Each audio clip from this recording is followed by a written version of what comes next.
This is about Namukasa, the forest and stream spirit.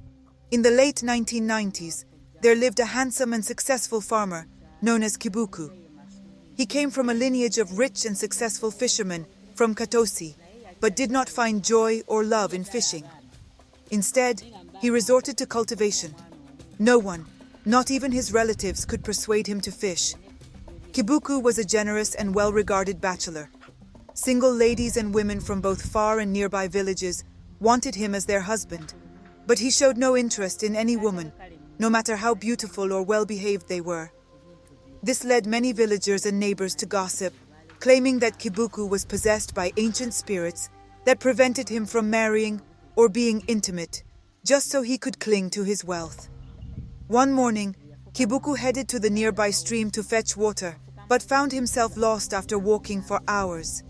He couldn't understand how he got lost, as he had been fetching water from that same stream for many years. Exhausted and disoriented, he decided to take shelter in the depths of the forest.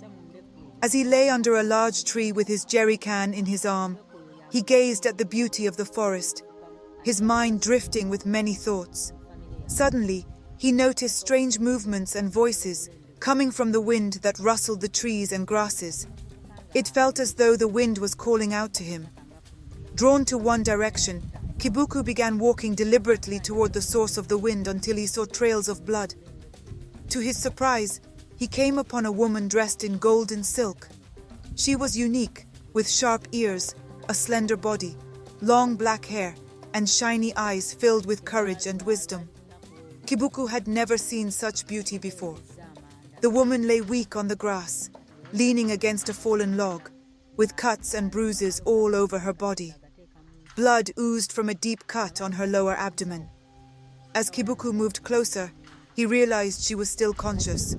Without hesitation, he went to her aid. Strangely, he also discovered a way out of the forest.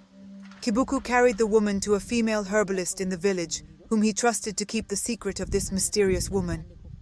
The herbalist treated her, and once she was healed, Kibuku took her to his house to help her fully recover. After days of healing, the woman asked Kibuku to wish for something in return for his help.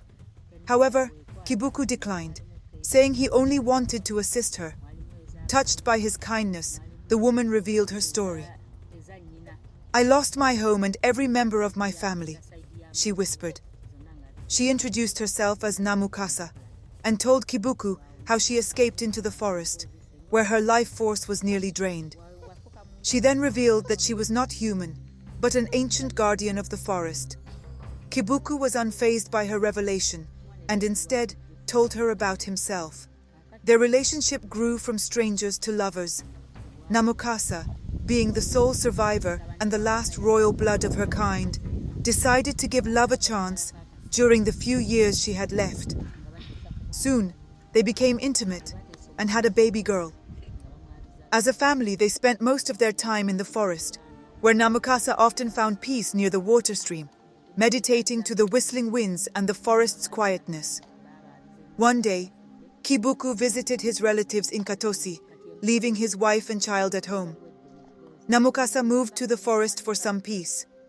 When Kibuku returned home, he found that Namukasa and their baby were nowhere to be seen. He rushed to the forest to look for them, but found no trace.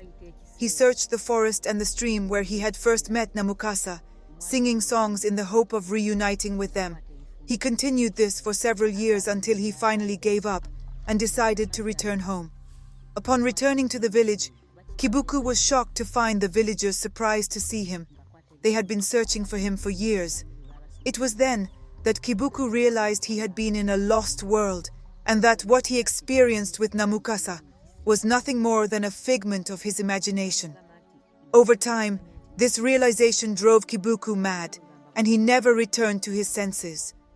This story teaches us to be cautious about the people we meet, especially in strange places like forests and near water bodies, as the world is full of spirits in human form.